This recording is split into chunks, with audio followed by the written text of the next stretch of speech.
Welcome to Confessions of a Parent Coach.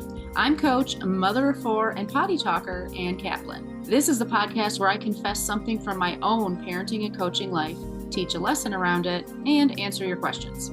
Even we parenting experts are far from perfect, and the real magic happens when we get down with all that imperfection. We get into the gritty side of parenting here, so earbud up and dive in. Welcome in, podcast listeners. Happy to have another episode of the podcast here for you today. And I want you to kind of get ready for this topic we're going to talk about today is apologies, both sides of the aisle. When you apologize to your kids, when you make a mistake, and also when they apologize to you or don't apologize to you, and what should we do about that? It's a little bit of a tricky subject. I hear clients all the time feel kind of frustrated. Their kids don't apologize, or they're trying to teach their children to say they're sorry.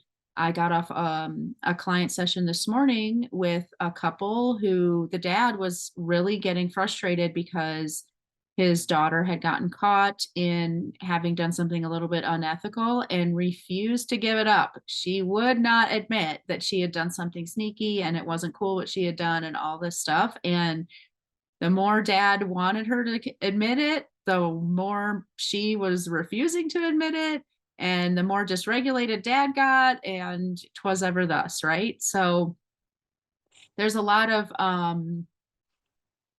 emotional stuff that gets stirred up around apologies, around mistakes, around how to make mistakes, like all of this stuff. It is fraught for us a lot. So, as always, starting us off with a confession. And I am going to tell you a little story about something that happened probably like 2 or 3 months ago between me and my daughter. And that is my little confession to you today. So, I honestly can't even remember what the two of us were fighting about. I think it was probably school. So she's going into high school next year, and she has never really loved school, no matter what school she's been in. And when we were trying to kind of sit back and say, okay, what is going to be the best school for this kiddo? We realized, kind of actually a lot of things. I really recommend this exercise of just like taking stock. What we did was we sat back and said, okay, when has she been the happiest, not just in school, but when she was in that school, she was happiest in her life as a whole? And the answer we came up with was when we lived in Spain, she went to this free, open, democratic school that was, I mean, the hippiest of dippiest schools you could possibly go to. It was so awesome. It was literally like a cluster of yurts in an orange grove, and the kids plan their curriculum themselves every week. And it was amazing.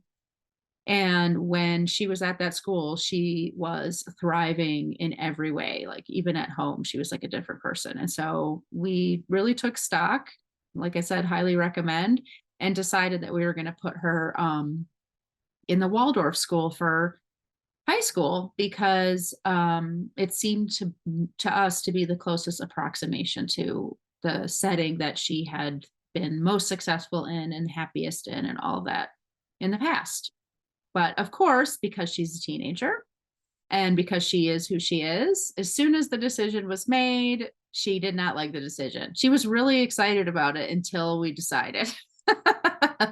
So after the decision was made, we wound up having several pretty tense conversations where there was just a lot of heightened emotion on both sides and frustration and power struggles and all that stuff. And I think that was what we were arguing about when we were in the car, and things were getting escalated and elevated. And finally she said to me, like, I can't talk about this anymore right now. I want to finish talking about this later.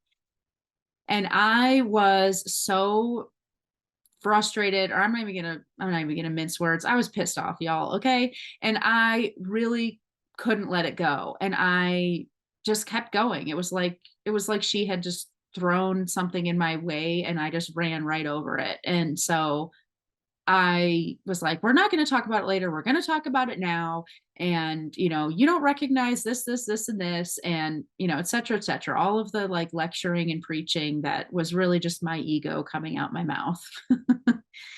And she got really upset. She started crying. And then she said, how come when you say that a conversation is over and we'll talk about it later, that's what happens? But I just said that exact thing to you, that I can't talk about this right now and I want to talk about it later. And you won't listen to me at all.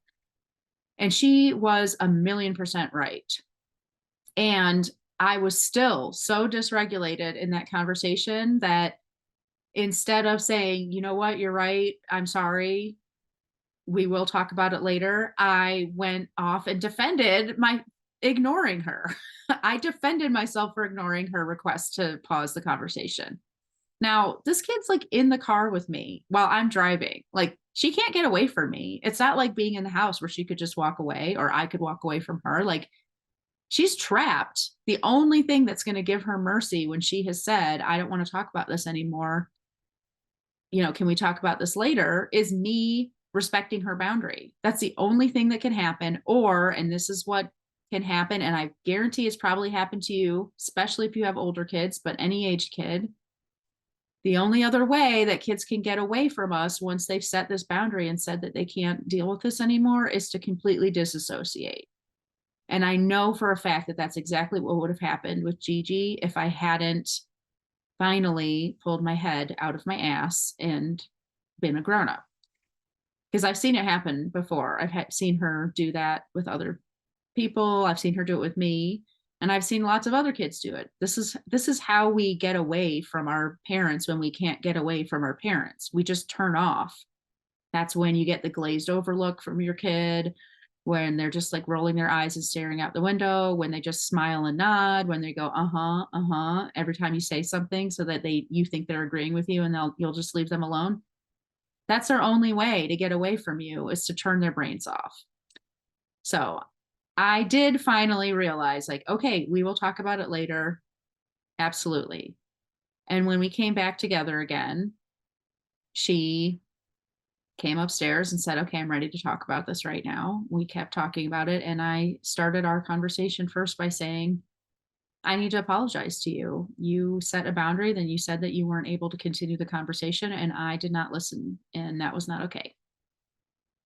So obviously you can see how this dovetails into the whole apology topic. Huge confession, hopefully, that you feel for me of like, I really fucked up in that conversation. So I want everybody, the whole inspiration behind this podcast is for us to all know that nobody is perfect, and perfection is really not the goal, and imperfection is okay. And me embracing, you hear me say it in the intro every week, embracing and getting down with that imperfection is where all the magic happens. Like, the magic happened between me and my daughter when I embraced the fact that I was imperfect, owned it, apologized, and now we were able to have a really connected conversation. Probably even more connected than the conversation we had begun before she set that boundary with me. Because humility and presence and self-awareness go a long way in conversations, especially conversations with kids. So let's talk about apologies.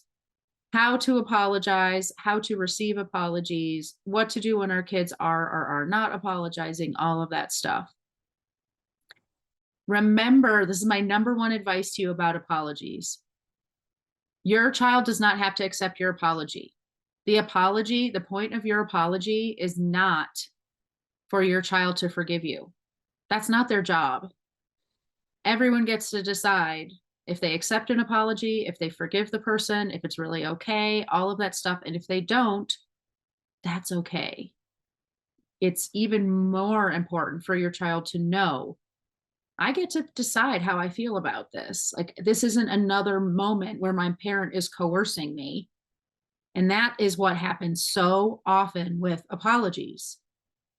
Here we are trying to be the grown-up in the room, right? Say we're sorry, recognize that we made a mistake, etc. But our ego even can manage to sabotage that most purely motivated thing that we're doing, which is an apology, because it starts to take over, right? And all of a sudden, instead of it being, I'm trying to be the bigger person, or I'm trying to just do the right thing and say, I'm sorry, it's, I really want to get forgiveness right now. I'm not here because the right thing to do is apologize. I'm here because I feel like crap and I want to get forgiveness so that I can feel less crappy. And that's when we start pushing and pushing and pushing on our kids. Either, and it could go both ways, right? I want to get an apology from you. I want to get an apology from you so that I can forgive you so that then we can be cool with each other. But as soon as we are trying to get something from our children, we are so going the wrong direction. We're totally screwed. Okay. So really go into your apology, recognizing like I'm doing this because it's what feels right to me, not because it's going to get me anything. And, let's face it, that's good advice for any relationship, not just a parent child relationship, but it's even more paramount in a parent child relationship. So I really encourage you when you go to your kid and say that you're sorry, don't say things like, I hope you can forgive me. Is it okay? Do you forgive me? You know, I hope you can accept my apology, all of that stuff. Instead, just say, I need to apologize because these are the things I did that were not okay. And I'm very sorry that I did those things. The end. Okay. The other thing that happens a lot with apologies is we feel super guilty and the apology is about assuaging our guilt. So then what happens? This apology, instead of being straightforward, like what I just said, I did these things, these things were not okay, and I'm really sorry that I did that. It becomes partly defending ourselves. Like I did these things and they weren't okay, but I did them because of this, and this, or you need to understand that I was super upset, or blah, blah, blah, blah, blah, blah, blah. We're defending ourselves. And then we're also trying to get some sort of um absolution from our apology. We're trying to assuage our feelings, and pretty soon our feelings of guilt become our kid's job. So make sure you're not doing that when you're apologizing to your kiddo. And even if it's something that you did that is really, really horrible. Like I know for a fact there are a million parents out there listening to this right now who have gotten too aggressive with their kids physically, maybe gone too far, and maybe that's something that is a huge violation of your values, like whether you spanked your child or you just grabbed them really aggressively or you held onto their arm too tight or whatever, but it's something that is so not who you want to be and feels absolutely wrong to you in terms of how you want to relate to your child. When you do something like that, almost always we feel horrible afterwards, like so sorry and so terrified that we've done something so bad that it will cause irreparable damage between us and our kid, right? Oh my gosh, the apologies that come out of those moments are gut wrenching for the kid. And that's like just a double harm now that's being done to the child. So instead, I want you to really focus on like, my job in this relationship is to apologize and then to go and deal with my feelings on my own because they're not my kid's job. So if you apologize and you still feel like crap, that crappy feeling is your work and you need to go and do your work. And your kid is not responsible for that work at all. So think about that. Think about like these times when you may have apologized in ways that are kind of coercive or trying to get something out of it, and really still almost like putting more burden on the person you're apologizing to. We've all done it before, so no judgment, no shame for that, because it's really understandable why we end up doing that. And then the last thing I want to talk about is making kids apologize.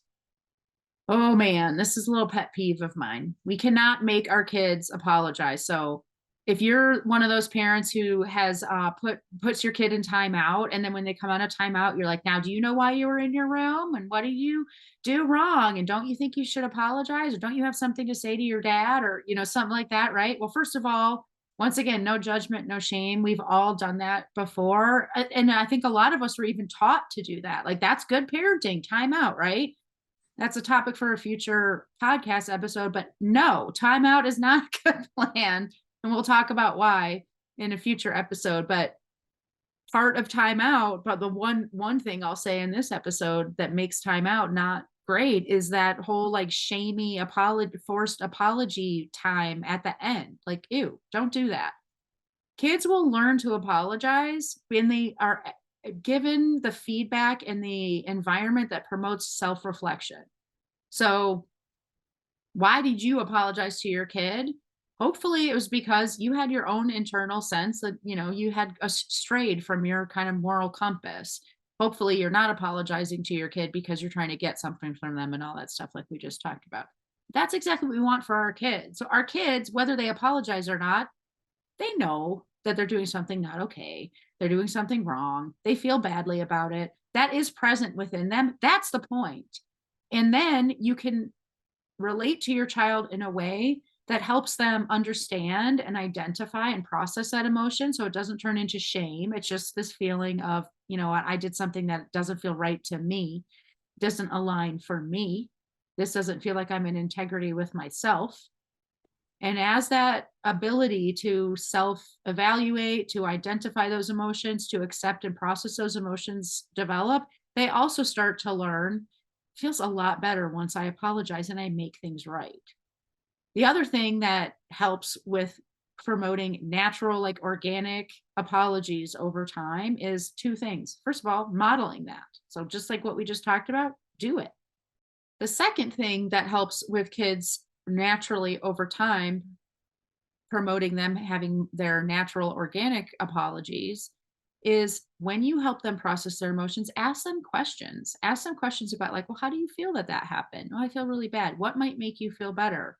Well, I'm not sure. Well, I have some ideas. Let me know if you want to hear them. Kiddo says yes, you're free to share. If kiddo says no, you can say, okay, I get it. You want to figure it out on your own. But when you are invited to share your opinions and your ideas, it's really great to be able to say, what helps me feel better when I know I've made a mistake is saying I'm sorry. And I'll give you another example. This weekend, we were camping with some friends, and my youngest, who's 9, was throwing some, when we go camping, my kids go feral. And I find that to be really great for them and for me. And so my kids spend our camping trips like rolling around in the dirt, whacking trees with sticks, like doing all of just like nonsensical nature stuff that's so cool to see. And Sky was doing exactly that. He was throwing a stick around or whatever, and he threw it and it went into um one of the other kids who we were camping with. It went into his camping chair and punctured it and put a rip in the chair.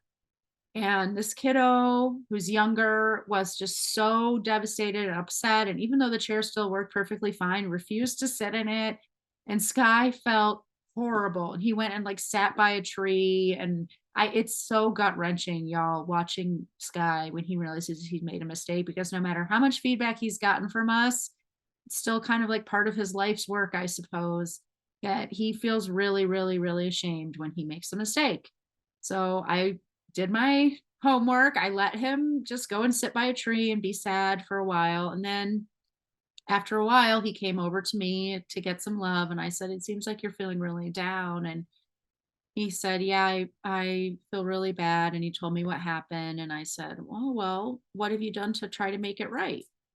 And he said, well, I already apologized like 10 times. And I was like, okay, well, that's great. And he said, and I also told her that I would try to fix it, but she's still really mad at me. And we had a conversation where I was able to, kind of ask him some questions that helped him realize, like, he already did everything he could so far to make it right. And we had this whole conversation about how mistakes are normal. And sometimes you apologize, but your apology doesn't just take away the other person's sad feelings. And they're allowed to feel sad for as long as they want to or need to. And that doesn't mean that you're bad. You get to feel good about yourself right away. You don't have to wait for the other person to give you permission to feel better. You said you were sorry, you made it right with yourself. That's enough. And these kind of conversations might seem super highbrow, but I'm telling you, like, you can have these levels of conversation with a 3, a 4, or 5-year old even. And yes, we have to make sure we keep it at our kids' pay grade, but having that's just really wordsmithing. Like, having these conversations is totally possible. We just make sure we use understandable words and analogies and examples and concepts, but they can absolutely get it. Because guess what? They're feeling the feelings. They're having that experiential piece. Remember I said one of the ways that we get our kids to, over time, naturally, organically be more likely to apologize is by modeling. We model how it feels to apologize, what it looks like to apologize, all of that stuff. They get to have then the second piece. You always hear from me, how do kids learn best? Through modeling and experiences. They get to have the experiential piece, which is, well, first of all, I know what it feels like to be apologized to in a healthy way because I've been experiencing that from my parent. But second of all, I have the experience of how it feels to feel guilty and badly about a mistake I've made, and how it feels to consider that and allow those feelings to exist and process those emotions, and then consider how to make it right. That question, how do you want to make it right, is really, really powerful question. So walk away from this. The two like catchphrases I want you to walk away from today's episode with are: one, I accept your apology. Even if your kid apologizes to you and you're still angry, you can always say, I accept your apology. Try not to say, it's okay, it's no big deal. It is a big deal and it's not okay. That's why an apology was necessary. So it's okay for you to say, I accept your apology, or I appreciate you apologizing to me. We can always say that, even if we're not even ready yet 100% to let it be, water under the bridge. So I accept your apology. And the second piece, when we're talking to kids about their mistakes, is to say, how can we make it right? And letting kids come up with an answer that might not be like, when I asked Sky that the first time, how do you want to make it right? He's like, I don't know, apologize 100 more times. And I said, well, how do you think that will work? And he's like, I don't think it'll make any difference at all. And I'm like, yeah, I think you're probably right. So what else can you do? And finally he was like, nothing. And I was like, yeah, I think you're right. I don't think you can do anything else. You've already apologized and offered to help, and now we just have to wait and let this kiddo take as much time as they need to feel their feelings about this situation. So I hope that's helpful for you. I know I say that every episode. I hope that's helpful. I don't know why. I'm just like a one trick pony. And today I'm going to be answering a listener question from a listener. And I hope I'm pronouncing your name right because it's spelled so interestingly. It's like really beautiful. Christiana, I think, is her name. Christiana, if I'm wrong, tell me so, correct me so I can find out. This was her question. She says, my daughter's 5 years old and will be 6 in August. She's finishing kindergarten this year, and her teacher called yesterday and recommended she repeats kindergarten because her foundational skills aren't where she would like to see them going into first grade. When she called, she explained that my daughter should be able to read sentences because in first grade they start reading chapters. Some of her letters and numbers are still backward, which is age appropriate. The pictures below, she sent some pictures, just showing, how she's written her name and filled out things like, my name is so and so. I'm 5 years old. My favorite color is purple. That kind of stuff. It's really cute, actually. I wonder if I'm doing the right thing by letting her get the extra learning in, or if I should move her into first grade. I don't want to set her up for failure. Okay, Christiana, I think this is a fabulous question because there's multiple things inherent in what you're asking. The last thing you said, I don't want to set her up for failure. That's the first thing I'm going to tune into because as a coach, I'm looking not just for the topic we're talking about or the questions you're asking about it, but also the kind of the energy and your way of being around this challenge. And you saying, I just don't want to set her up for failure tells me that your way of being right now is worry and fear. That's what you're coming at this challenge with. And when worry and fear is our motivator, when it's our driving force, we can't really make very great decisions. So, my first piece of advice to you is to really give yourself permission to set the problem aside and deal with your nervous system, your emotions first. I literally just said this to a client this morning. Like, when we're dysregulated, the only thing to do is re-regulate. There is nothing else that is a better answer or a better choice in that moment. And fear and anxiety, worry, those are all dysregulated emotions. You're not at your baseline. So give yourself permission to kind of let that fear factor go. If you're working with me, we actually have a whole kind of 4-step process we use to address fear and anxiety. So I want to encourage you to do that. And if you're curious about that, it's a really great, even that alone is a great reason to set up a consultation with me. We could talk about if you're feeling like fear and anxiety is running your life and is really the driver behind most of your parenting decisions, like that one shift could be a complete like game changer for your entire family. So don't hesitate to reach out and set up a consultation with me. But back to this question. So let's say you've done your work and the fear factor is not there. And hopefully some of the other stuff I'm about to say is going to also help you in that fear factor thing. Then we say the next question you ask, or the next thing that I tune into is, I'm wondering if I'm doing the right thing by letting her get the extra learning in, or if I should move her to first grade. There's no wrong answer. So that's the frustrating part. The other piece you're bringing to this question is, what's the right thing to do? The answer to that is, what's the right thing for you and this kid? That's the only, because you're right, like whatever you choose, there's going to be some pros and cons about it, right? So think about that. It could be a really great choice for her to move up into first grade. And there's a lot of reasons why. Like, for example, many children aren't reading fluently by first grade. Many children need reading intervention. Many children, all of the little building blocks for reading just click into place when they're in third grade.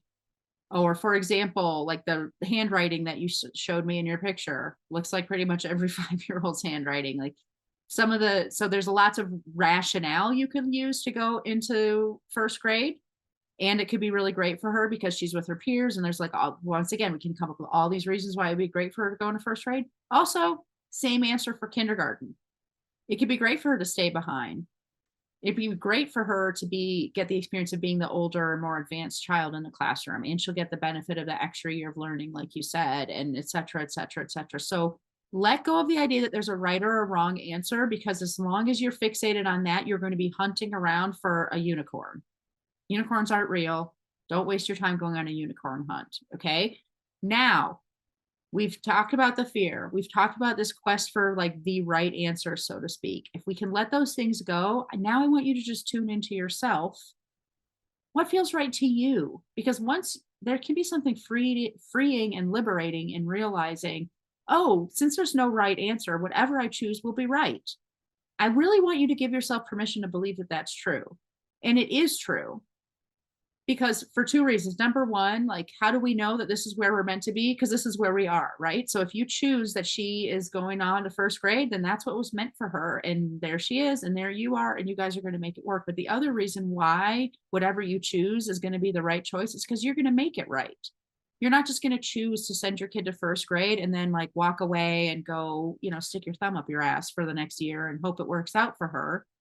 Of course not. You are a plugged in parent. Otherwise, you wouldn't be asking this question, which means you're going to watch. You're going to see, is this working? Is it not working? It's never too late to make a choice that's going to enhance your kid's life once you see clearly what choice that is that needs to be made. And if you choose to keep her back, well, that's going to be the right choice because you're going to make it right. You're going to make sure that she's still stimulated and getting the learning and all of that stuff. There's no wrong or right. I could sit here and nitpick the teacher's evaluation of why she should be held back because I don't 100% agree with it. But that's really beside the point because ultimately you're the only person, you're the person who knows you the best on this planet. And right now you're probably the person who knows your daughter the best on this planet, maybe even more than she knows herself. So nobody is more qualified to make this decision than you. And whatever you decide, as long as you're not making that decision from a place of fear or trying to be perfect and unimpeachable, you will make the right decision and you will make it the right decision. So I hope that's helpful. If you want to get your question answered by me, I'm really actively collecting listener questions right now. So go to my website, click that contact link, and send me your question. If you want to remain anonymous, just let me know and I will keep your name a secret. Or you can be like Christiana and have me mispronounce your name on the podcast. And if you're interested in working with me, if all the stuff that you're hearing on this podcast resonates with you and you want to actually go deep with me on this stuff, set up a consultation. The links for all of that goodness are in the show notes, and I will talk to you again next week. Bye, everybody. The episode is over, but there's more waiting for you. You can grab my free workbook, Getting Kids to Listen the First Time, that walks you through the fundamental principles I teach all of my clients and applies them to this very universal parenting challenge.